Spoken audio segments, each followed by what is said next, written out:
In 3, 2, 1. Hello, everybody. Thank you so much for logging on and downloading and subscribing to the Real Estate of Life with Kevin Riles and friends. I haven't said and friends in about 7 episodes. The very first episode I talked about we would have guests, and today we do have a guest, and I want to discuss the topic. I get a lot of calls in the office about buying foreclosures. One of the reasons I get calls about that is because I used to be the HUD foreclosure broker. I used to have the contract to list all the HUD foreclosures in Houston, and HUD foreclosures are essentially FHA foreclosures, and I'll do a podcast at some point in time on that.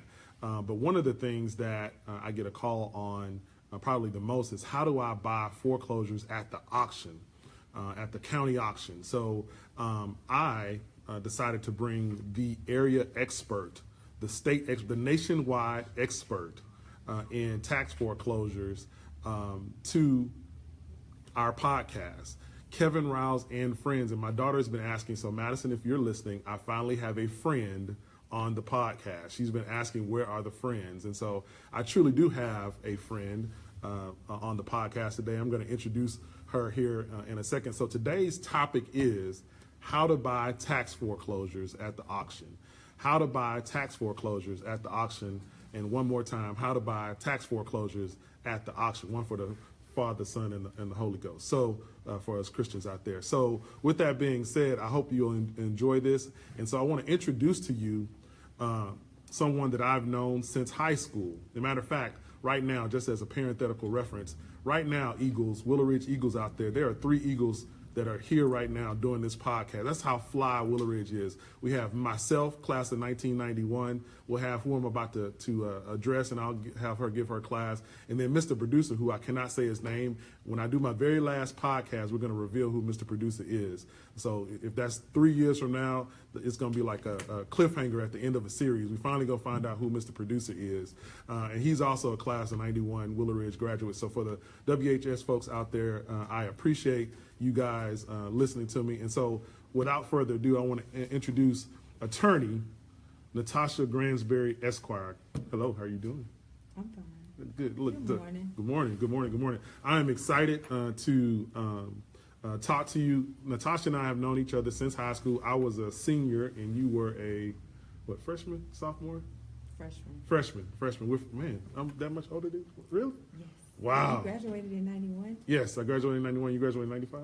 4. 94, so 3 years. Oh my gosh. All right. So Natasha, clarinet player. Was clarinet right? Bass clarinet player.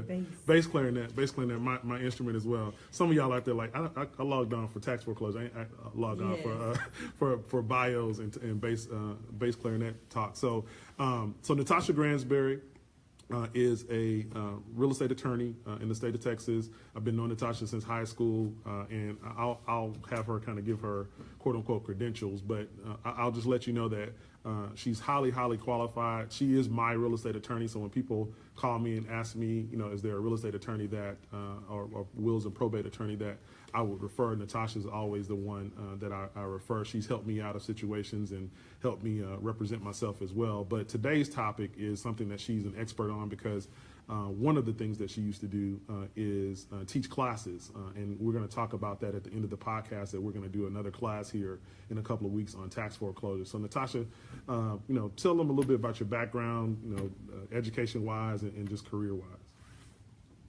Oh, I think education-wise gets boring, so I think what's most important is I've worked in real estate for about the last 12 years, from a real estate agent, Okay. a mortgage broker, Yes.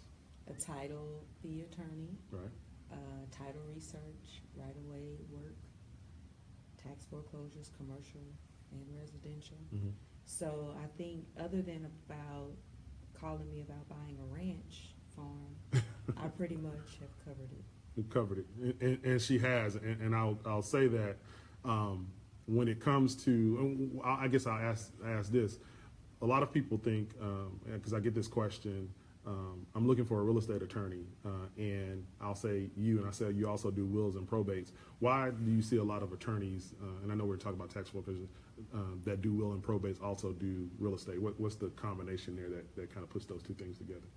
Well, they all cycle, right? So family law has other parts that are different. So I brought up family because you have the community separate property issue, Mhm. which ties into probate, Mhm. which ties into real estate. Right. How your estate is divided up and who actually is responsible for executing documents from estates is all based on probate law. Gotcha. So if you don't know the actual breakdown of who owns the property, you actually never get to the point of selling it. Gotcha.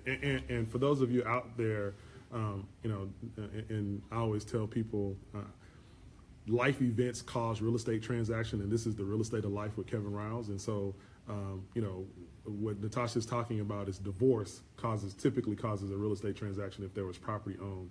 Probate, death, causes a real estate transaction when property's owned. Bankruptcy, which is another life event, causes real estate transaction if property's owned. So in every aspect of our lives, when a life event happens, there's almost always a real estate transaction that is somewhere in there, either changing over ownership or selling to divide assets or selling for the estate and things of that nature. So Natasha helps and handles those things. Sometimes you will call me as a real estate broker, Natasha, and they don't really need a real estate broker, they need an attorney.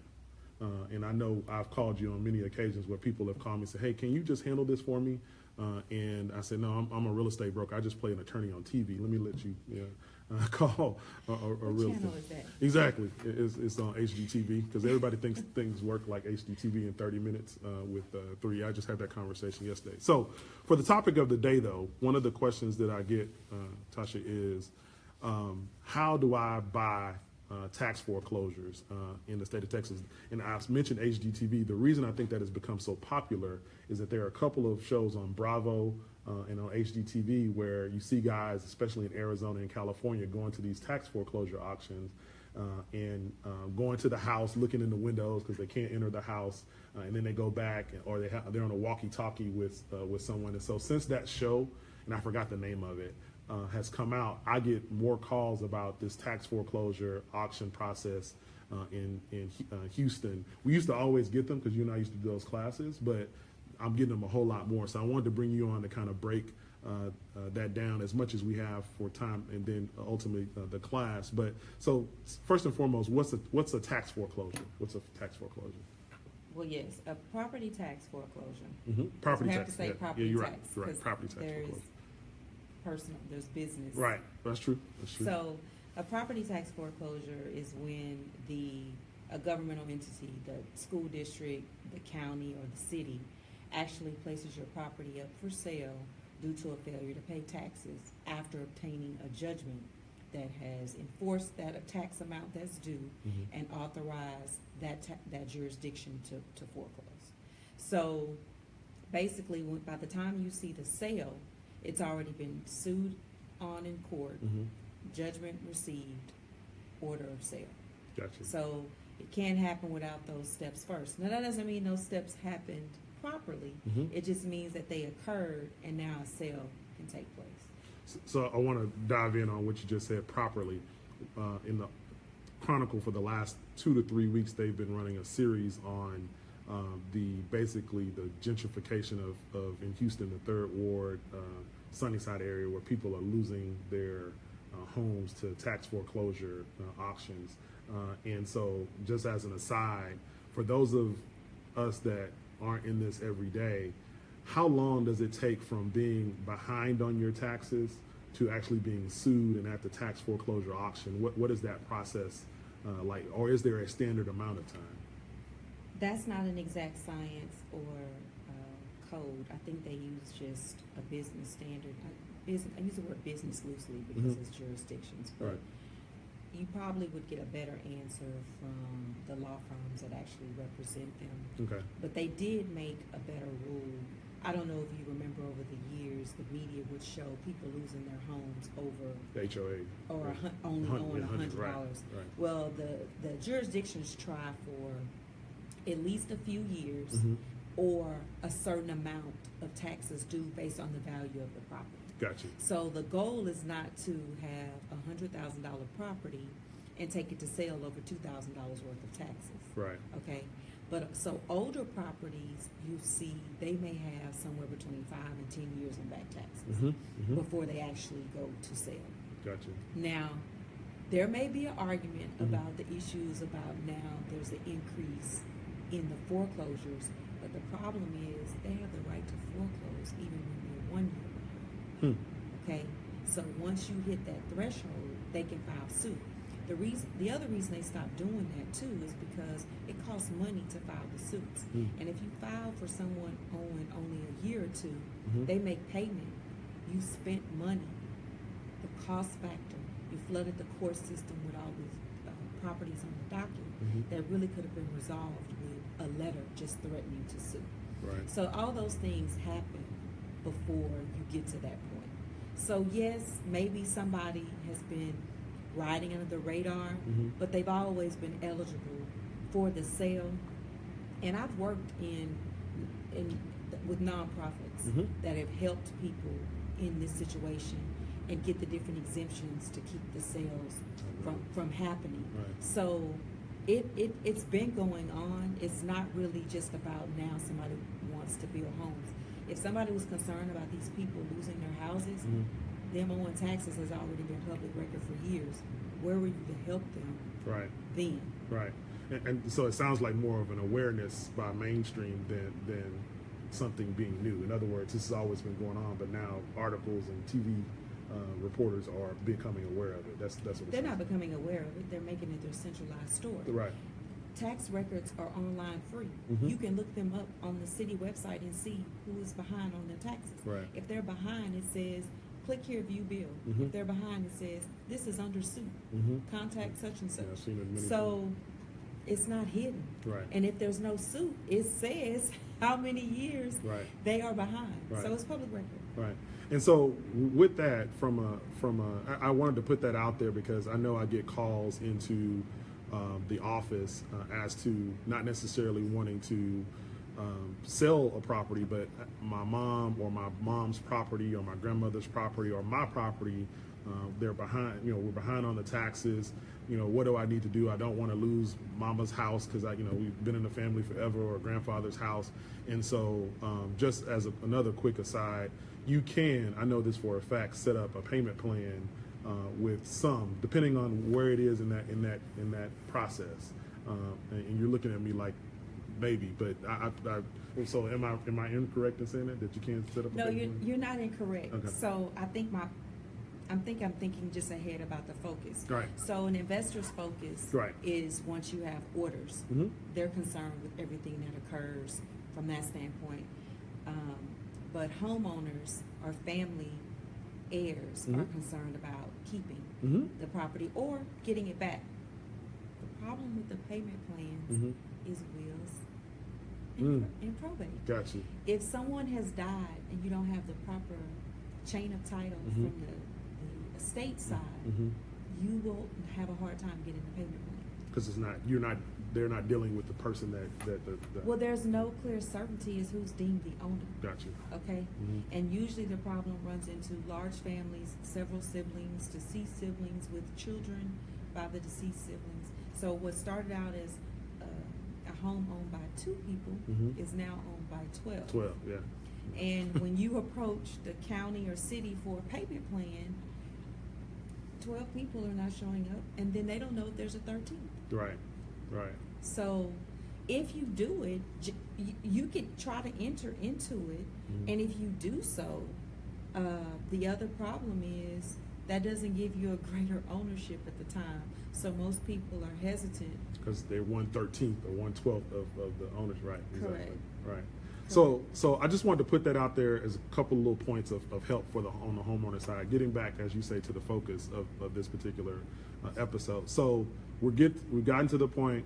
Taxes are due. Suit has been filed, and now it is up for tax foreclosure. When does the tax foreclosure happen? What day of the month or what period of time does the tax foreclosure happen?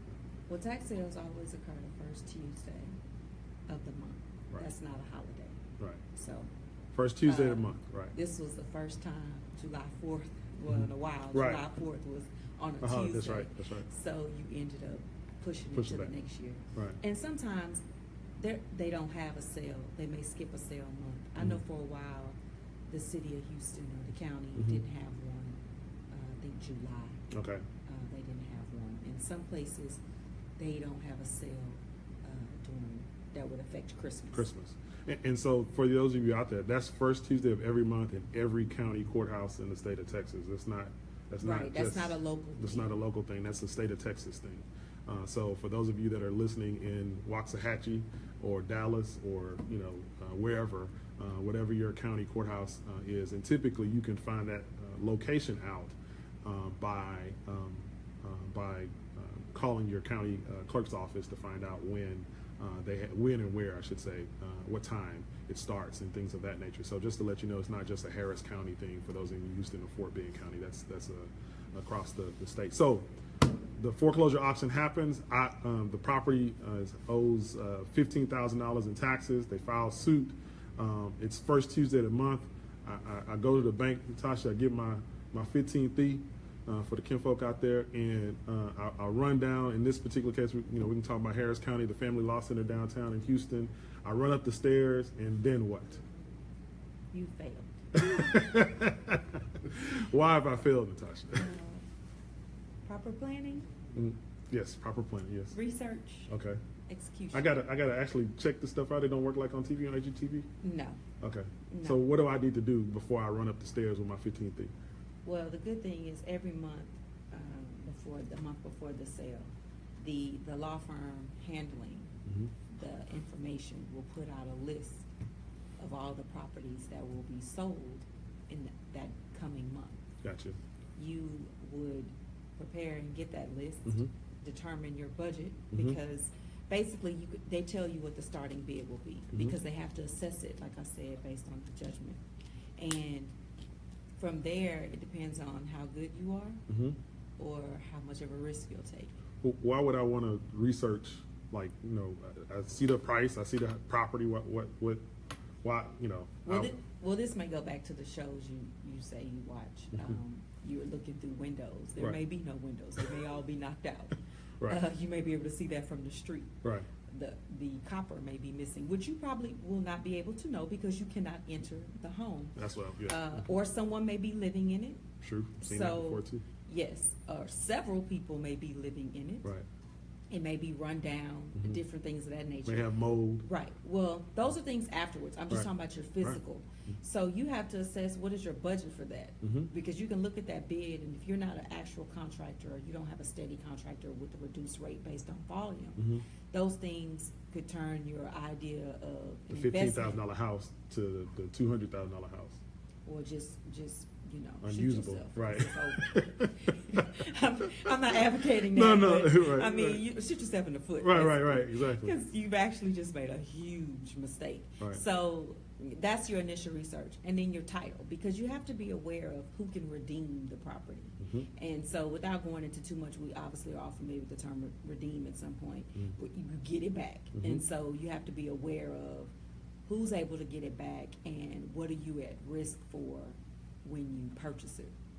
And the only way to do that is, like I said, there's physical research and then there's title research, and you want to do both. And so, and just real quick, we're going to go into a whole lot more detail on August 19th, and I'll plug that at the end of the show. We're going to do a 2-hour seminar on tax foreclosures, and so if you're interested in that, stay tuned towards the end of this podcast. We'll talk about that, and then also, as I've said before, you can find me on Facebook at Kevin Riles, on the IG at Kevin Riles. And then I'll have Natasha leave the information she wants to leave at the end of this as well. But I'll be sending out an email for you to sign up, because you will need a ticket to get in to this particular tax foreclosure auction. But with that being said, real quick, Natasha, you mentioned redeem. I did want to hit those two things, homestead versus non-homesteaded property. So could you just quickly talk about if a property had a homestead exemption before the tax foreclosure, or non-homestead, what did not have a homestead exemption, what does that mean as far as redemption is concerned? 180 versus 2 years. 180 versus 2 years. 180 days versus 2 years. So homestead is 2 years, and non-homesteaded property is 180 days, meaning that the people that own the property have up to 6 months if it was non-homesteaded, or 180 days, or if it was a homesteaded property. In other words, they lived in that property and claimed it as their homestead, they have up to 2 years as far as redemption is concerned. Now, as to what that means, and that process is beyond the scope and the time that we have today, but essentially they could come back and buy that property back for a certain amount plus a profit. I'll say that. Is that? That's Yeah, fair. yeah. And I mean, it's not so much a profit, it's more of a penalty. Penalty, right. For letting the sale occur. Right. This person think they're going to own a new property, now Right. they have to give it back to you. Right. So this is just not, run up the stairs like I was kidding earlier and with your money in pocket. But to that point, Natasha and I'm going to speak on her and she can tell me if I'm wrong, have both known people to do exactly that. Sadly, yes. Right. And also, there's an application process Mm-hmm. to be allowed to purchase Mm-hmm. at the sale. Yes. So that, I forgot about that. You're right. yes, Yeah. that's part of your execution. Right. To show up. Right. The easiest thing is to get the money. Right. And you have to show up with the money to purchase. One of the main things that sticks out is you can't owe taxes yourself and participate. Mm-hmm. So I can't owe 10,000 on my own property and go buy something for 10,000? No. Wow, really? Wow, that No. that doesn't make any sense to me. That I can't owe on my own taxes, but buy. So I'm joking. It there are other steps. Again, we have about a 40-minute podcast, but there are other steps to getting prepared. But I kind of want to just go through the general process. And she's right. We both have. I've gotten a call after. Oh my God, I just bought this tax foreclosure for X amount. I thought I got a great deal, but then I found out X, mode X, somebody's living it, IRS lien. And real quick, how does the IRS lien affect tax foreclosure? It's much easier to just avoid. Exactly. All right. I mean, that's without getting too 'cause I lawyerly. don't- right? Because you start getting into the whole. It's a 20-year lien. You Yeah. don't know what year the lien is in when the Right. sale occurs. If it's going to file for renewal. Right. So you see how she just quickly went through those bullet points? That's why, again, this is more than just a notion. Now, on average, and this is Kevin's opinion, not Natasha's opinion, on average, what I have witnessed is the reason people are more interested typically in tax foreclosures than mortgage foreclosures, which also happen in that first Tuesday of every month, is that on average, tax foreclosures are cheaper to purchase than mortgage foreclosure, or can be. On average, not every one, because sometimes you can have a significant tax indebtedness, but on average, in my experience, Tasha, those are cheaper, and so because they're cheaper, more people can play at that level. Yes, but you're still bidding. Right. So there's another dynamic though, because in the county, each precinct is responsible for doing the sale for the properties located in their boundaries. Right. But all the sales are occurring concurrently. Mm-hmm. So if there's one property, for instance, in the east side of Houston Mm-hmm. and another one on the west side of Houston, they're in a different precinct, they're being sold at the same time. Mm-hmm. But what if they're your top two properties? Right. You need somebody else. Right. You have to have a team. You're right, have to because have a team. you can't be in two places at the same time. At least that I know of, you can't. No, it's an adventure. Right. And you can run out there to the courthouse and just take a look. It's an adventure because people are out there with radios, Mm-hmm. because they're signaling back and forth between the different precincts. Because if you only come with $150,000 worth of cashier's checks, you can't be over here in the middle of a bid Mm-hmm. that's hitting 100, Mm-hmm. but I'm over here in a bid that's at 60. Right. Because somebody I don't blew have my enough budget. money. Right. I blew my budget. And it's up to that sheriff if they will allow you an hour or two to return with the additional funds. Right. And so I often suggest that you go to the auction. I tell my clients at least 4 times before you actually bid on something. And the reason I say that is because, one, like Natasha's saying, it's an adventure. You need to just kind of witness the chaos, or sometimes it can be chaos. And then secondly, I always tell them on the 4th auction or the last auction you go to, you need to go through the process as if you're going to bid. In other words, research your property, go through that process, but don't bid and just go watch it so that you kind of get some practice. So I don't know if you would suggest the same thing, but it to me, again, you don't just want to run up in there having watched a TV show or read a little bit online and do this. Well, I'm always about people exercising patience with real estate, but it's hard for them to follow through on that. Right. No, it because is. you're asking them to wait at a minimum 4 months Right. before they even start Right. to purchase. I get calls from people who bought property and found out there's a new lien on it, and they didn't know they were automatically responsible for it, and they don't understand why. So there are things that people just budget wise. I really suggest that even if you don't work with a real estate professional, that you engage one, because if it's just something like your day job is any other industry other than real estate, you are missing so many pieces to take on such a huge risk. And engage means pay. I just want to throw that out there. Engage means pay a real estate professional. For those of you, because Well, I get those calls too. I'm just gonna, let's be real, get those calls too. I want to know the whole process, and I want you to come to the auction with me. But I want you to do it because you like me. And Well, they probably would never really engage me to come to the auction with them. no, but they call me. Trust me. I've done it a few times for clients, but they're for clients that actually own 20 or more properties too, from other areas of real estate. So they're capable of the risk of us laying out everything together. Got you.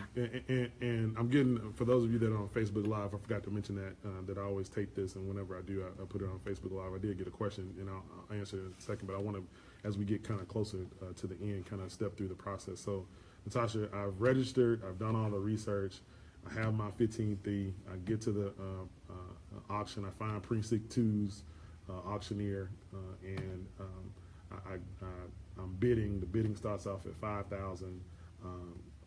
We go back and forth. It gets bid up to $8,000. I win the bid. What happens then? That sheriff's looking for you as soon as that Right. is ended to pay. Right. You're gonna Can wait. I write a check? Can No, I sir. be right back? Cashier funds, and like I said, if you're a little short or some of that nature, that's gonna be up to Discretion. Right. It's not required. Right. So you're owe the money on the spot, and it's usually already in cashier check form, Gotcha. so you can turn it Turn it over. immediately. And it'll be a few months before you see that deed. Right. They try to get better about the process. What type of deed am I gonna get? Sheriff's deed. Does that mean anything? That's a sheriff's deed when I get ready to sell it or own it? It conveyed property Right. properly. Right. Okay. It does do that. Right. Now, title companies have a different rule about how they handle tax sales. So Right. the deed is just fine. It's Right. legal and it's fine. But the deed for the idea of redemption doesn't really start to count until it's recorded. Recorded. Right. So the day you buy it at the auction is not the day to start your The redemption. countdown to redemption periods being over. Gotcha. You know what? I just learned something. I didn't know that. I thought it started from the day that, yeah. Well, you need something recorded to have notice, where notice state there's nothing, recorded. So if it takes 2 months to record it, or 45 days, or whatever the amount of time, that record date is ground zero. Right. Gotcha. So now I own it. I'm a rich man. I bought a $100,000 property for $8,000 tax foreclosure. What can I do after that to that house or to that piece of property? I wouldn't do anything Right. Until your redemption period is passed, plus an extra week, just to make sure sure. you can count properly. But Natasha, I've had people buy at the tax foreclosure auction, investors for rent, not to sell. They go in, they do the renovation, and they get it rented out, and it's and they go to the every investor meeting and tell them about the great deal that they got for $8,000 that's worth $100, and they rent it out for $1,200. I don't understand. Why would you tell me to wait 6 months? That don't make no sense to me. Correct. Okay, so here's the That's double negative, by the way. Sorry. Right. Here's the convoluted answer to that from a podcast standpoint. You can do that. There's no rule that says you can't. Now, you are allowed to make repairs to make the home reasonably up to date. You can't remodel the home. So if it costs that to bring the home up to date, fine, but it's going to have to be reasonable for you to get the reimbursement for it if they want to come back and purchase it. Or you can risk everything you've done not necessarily being paid back to you. Gotcha. That's the issue. So it just depends. Plus, you probably are going to be forced to renting it because certain title companies will not insure the properties for the sake of you being able to sell it to a third party who will need a loan. Key point, that last point right there. I get those. I've gotten that call before. I'm ready to sell. I bought it on the foreclosure tax property foreclosure auction, and I'm ready to sell it. And they didn't know about the redemption period, and open up title and say, oh, you can't. We won't issue a. You can sell it, but we're not going to issue a title policy on it, which makes it very difficult unless you find a buyer that's willing to just take that risk. Or a cash buyer, because most lenders want title policy as well. So key point is that you are pretty much stuck with that property from a sales standpoint for whatever that redemption period is, plus a week, based on Natasha's suggestion. So I guess the way I'll try to kind of come to a end here, or close is what would you say, Natasha, would be the maybe one or two things, or however many things that you would warn if you got the call today at your office, say, hey, I'm headed to the tax foreclosure auction the first Tuesday of the month, which, by the way, was yesterday. We're doing this in the first part of August, but I'm headed to the auction in September. The list typically comes out about 21 days before the auction. What would you tell me to do? I would tell you that we should do a run-through, and you should consider the October set. Okay, gotcha. Okay.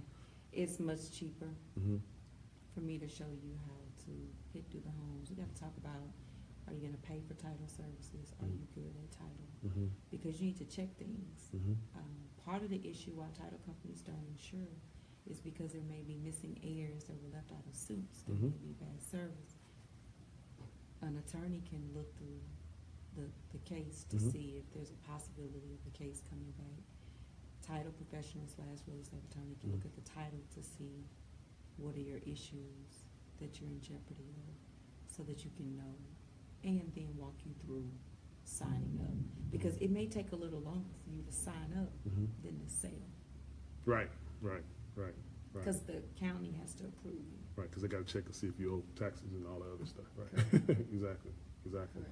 So again, guys, I know this was a quick primer, but you will have an opportunity to ask all the questions that you want, all the things that you were not able to ask. I can cover some of the questions that we got on Facebook Live. We're just running out of time, and so I want to invite you guys to reach out to myself and Natasha. I'm gonna have her give her business contact information here, but we're going to hold.